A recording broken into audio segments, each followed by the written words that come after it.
Shalom, salam sejahtera bagi kita semua. Hari ini Sabtu 26 November tahun 2022. Kita akan bersama-sama mendengarkan renungan harian. Adapun nas yang akan menjadi dasar pemberitaan firman Tuhan untuk kita pada hari ini sesuai dengan Almanak Nas GKE, diambil dari kitab Matius pasal 24 ayat 1 sampai ayatnya yang ke-22. Sebelum kita akan bersama-sama membaca dan merenungkan akan firman Tuhan ini, mari kita bersatu di dalam doa. Saya akan pimpin kita dalam doa. Kita berdoa. Terpujilah Tuhan, nama-Mu yang begitu kudus dan mulia di dalam setiap kehidupan kami. Kami bersyukur Tuhan bahwa dalam setiap hidup kami pemeliharaan dan kasih Tuhan begitu nyata boleh kami rasakan. Dan untuk mengawali hari kami, pada akhir pekan ini kami akan bersama-sama mendengarkan renungan harian.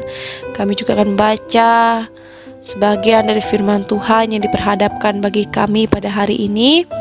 Kami mohon Tuhan, Engkau boleh menuntun, memelihara kami dengan kuasa Roh Kudus-Mu, sehingga pada pagi hari ini kami boleh fokus akan renungan yang disampaikan bagi kami.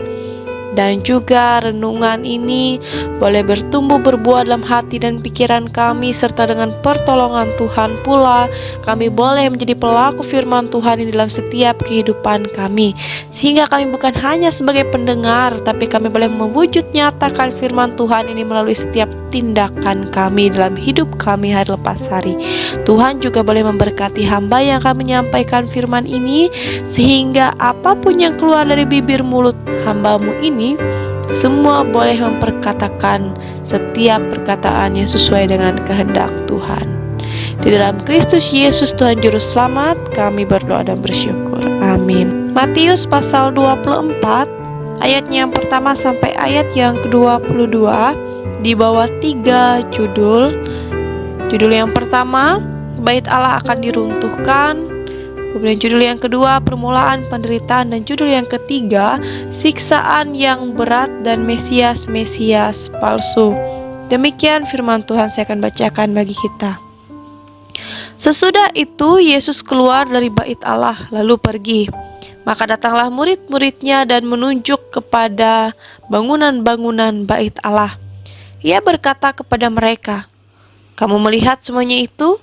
Aku berkata kepadamu, sesungguhnya tidak satu batu pun di sini akan dibiarkan terletak di atas batu yang lain. Semuanya akan diruntuhkan." Ketika Yesus duduk di atas bukit Zaitun, datanglah murid-muridnya kepadanya untuk bercakap-cakap sendirian dengan dia.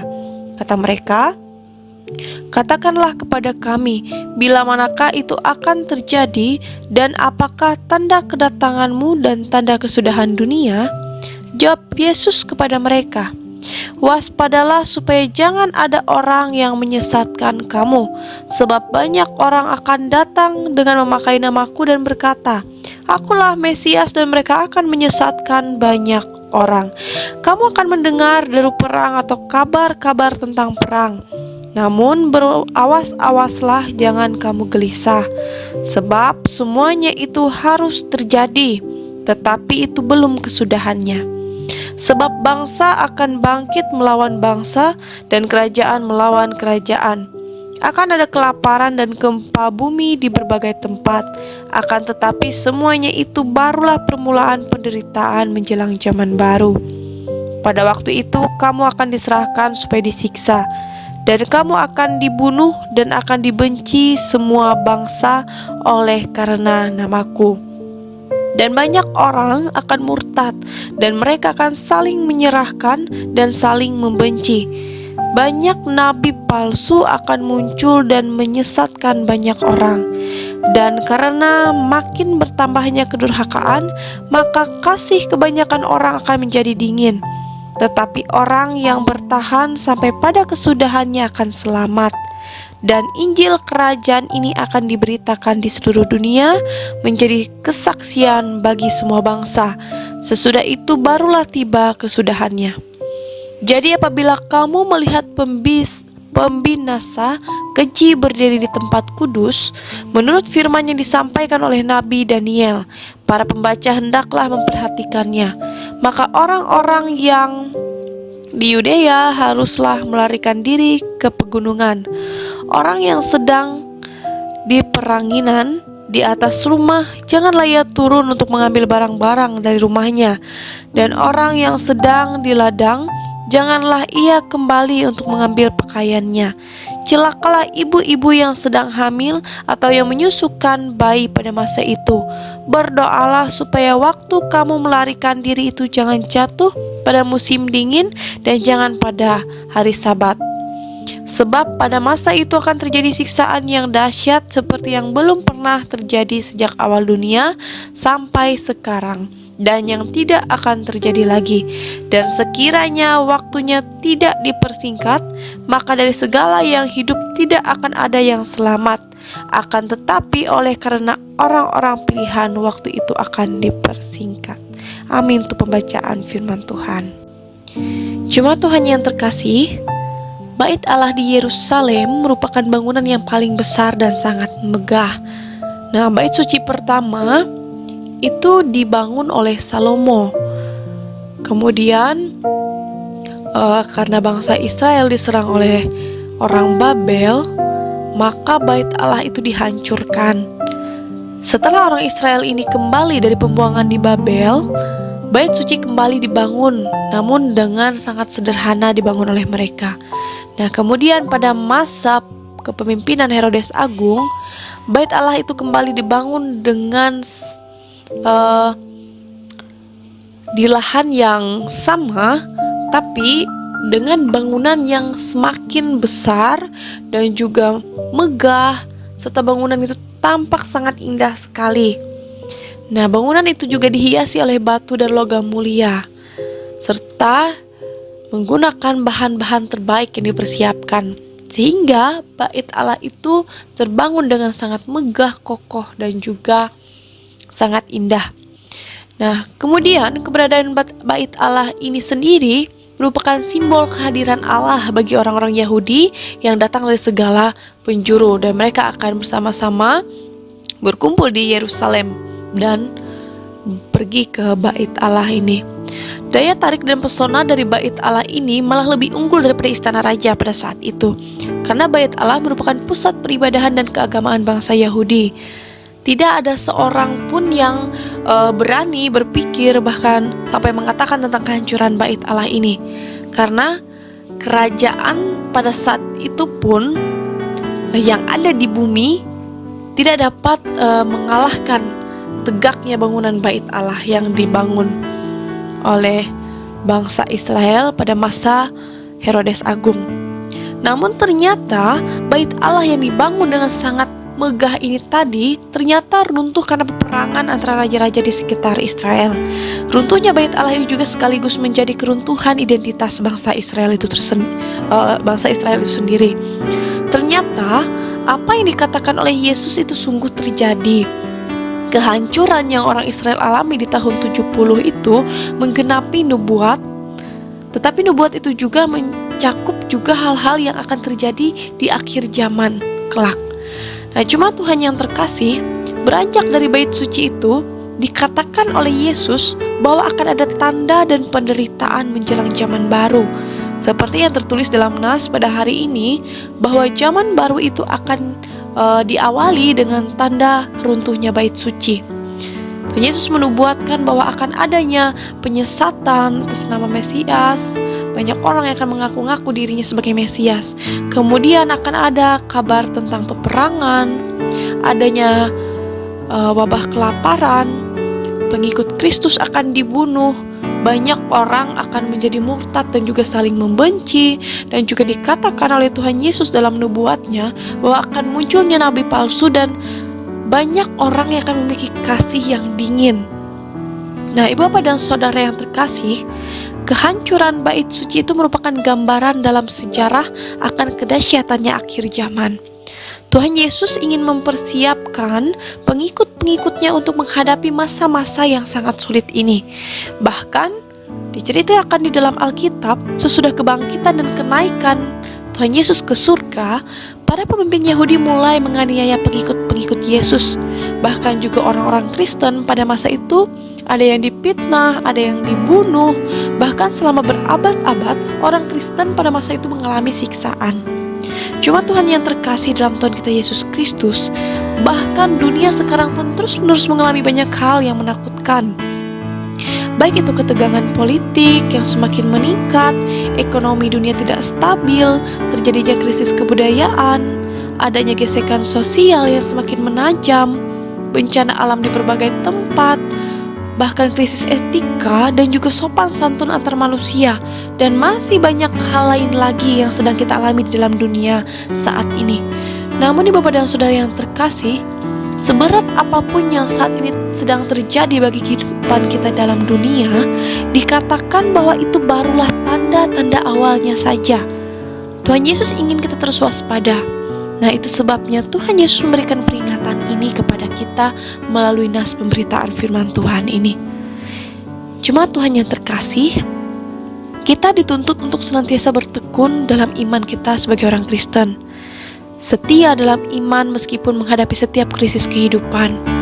Peringatan keras Tuhan Yesus tentang penderitaan menuju akhir zaman ini, itu merupakan panggilan kasih-Nya agar orang-orang bisa menyambut Dia dengan penuh rasa percaya. Nah, Bapak dan Saudara yang terkasih, jadilah orang Kristen yang semakin dihambat, bukannya dia semakin sedikit atau semakin lemah, tapi justru semakin merambat, semakin banyak, semakin kuat. Cuma Tuhan yang terkasih dalam Tuhan kita Yesus Kristus, kita tahu di dalam kehidupan kita di dalam dunia ini kita tidak pernah bisa menebak apa yang akan terjadi. Musibah apa yang akan terjadi dalam kehidupan kita, wabah apa yang akan kita alami. Bahkan selama beberapa tahun yang telah berlalu, kita dilanda oleh wabah penyakit virus COVID-19, dan mungkin akan ada berbagai macam hal yang akan kita hadapi di tahun-tahun berikut dalam kehidupan kita. Tapi satu hal yang dituntut oleh Tuhan Yesus, siapapun pengikutnya yang setia sampai pada akhirnya nanti dalam iman dan pengharapannya, maka merekalah yang akan diselamatkan oleh Tuhan. Nah, cuma Tuhan yang terkasih, tetaplah jadi orang baik meskipun orang-orang semakin tidak baik terhadap kita. Tuhan Yesus memampukan kita untuk terus setia menghadapi kehidupan kita di dalam dunia ini. Amin untuk firman Tuhan. Tuhan akan memampukan kita, dan firman Tuhan pada hari ini dapat terus mengingatkan kita dan terus memperingatkan kita agar terus hidup berkenan di hadapan Tuhan. Karena kita tidak pernah tahu apa yang akan terjadi di kehidupan kita dan kapan akhir zaman itu benar-benar akan terjadi dalam kehidupan kita. Tuhan Yesus memberkati. Amin untuk firman Tuhan. Baik Bapak dan Saudara, mari kita bersama-sama bersatu di dalam doa. Secara khusus hari ini kita akan berdoa bagi jemaat di Pakat Pio, Olong Nango. Baik, mari kita bersatu di dalam doa. Karena kasih Tuhan, kami boleh menikmati satu hari bertambah dalam hidup kami. Kesehatan dan berkat yang senantiasa boleh kami terima daripada Tuhan. Kami bersyukur bahwa kami menjadi manusia kepunyaan Tuhan yang diciptakan paling istimewa dari setiap ciptaan Tuhan yang ada. Pada saat ini, kami telah mendengarkan renungan bersama. Kami mohon ya Tuhan, melalui renungan ini, kami selalu mengingat peringatan Tuhan Yesus akan kehidupan yang fana dalam dunia ini. Mampukan kami Tuhan untuk setia dalam tugas dan panggilan kami, dan teguh dalam mempertahankan iman percaya kami kepadamu. Semakin hari kami pun berdoa agar semakin banyak orang yang menerima Engkau dalam hidup mereka. Tuhan Yesus, kami juga berdoa untuk jemaat yang ada di Jemaat Pakat Pio, Olong Nango. Berikan mereka tubuh yang sehat, pelihara hidup mereka dan keluarga mereka. Teguhkan iman dan harapan mereka di dalam Tuhan Yesus. Berkati pula anak-anak jemaat yang sedang dalam masa tumbuh kembang, dalam masa pendidikan, yang sedang mencari pekerjaan maupun yang sedang mencari pendamping hidup. berikan pada mereka apa yang mereka perlukan atas kehendak Tuhan. Jika di jemaat ini ada yang dalam keadaan sakit, maka kami mohon Tuhan sembuhkan mereka melalui setiap pengobatan dan perawatan yang mereka terima. Demikian pula Tuhan untuk usaha dan pekerjaan yang mereka tekuni pada hari ini. Mari Tuhan Engkau boleh memberkati dan memberikan berkat kasih karunia bagi kehidupan mereka melalui setiap usaha dan pekerjaan mereka. Dan ketika mereka boleh menerima segala sesuatu yang baik daripada Tuhan dalam hidup mereka, ingatkan mereka terus untuk boleh bersyukur kepada Tuhan. Dan siapapun penatua dan diakon, bahkan pendeta yang ambil bagian dalam pelayanan di Jemaat GKE Pakat Pio Olong Nango, Tuhan juga boleh memberkati mereka, memperlengkapi mereka. Biarlah mereka senantiasa selalu melayani Tuhan dengan hati yang penuh sukacita dan melakukan segala sesuatunya bukan seperti untuk manusia tapi untuk Tuhan. Dan juga ya Tuhan, kami juga berdoa untuk daerah-daerah yang terkena dampak banjir, gempa maupun bencana alam lainnya. Sebagai manusia kami tidak mampu menghindari setiap musibah yang terjadi dalam hidup kami, tapi kami memiliki Tuhan yang berdaulat atas setiap kehidupan kami. Tolong kami Tuhan dan tolong sanak saudara kami yang terkena musibah, agar mereka bisa melewati setiap masa sulit dalam hidup mereka dan bencana alam yang sedang terjadi segera usai. Kami juga menyerahkan ya Tuhan seluruh aktivitas dan kegiatan kami hari ini, perjalanan kami pada hari ini ke dalam tangan kasih Tuhan. Serta kami alaskan setiap doa dan harapan kami ini di dalam doa Bapa kami. Demikian.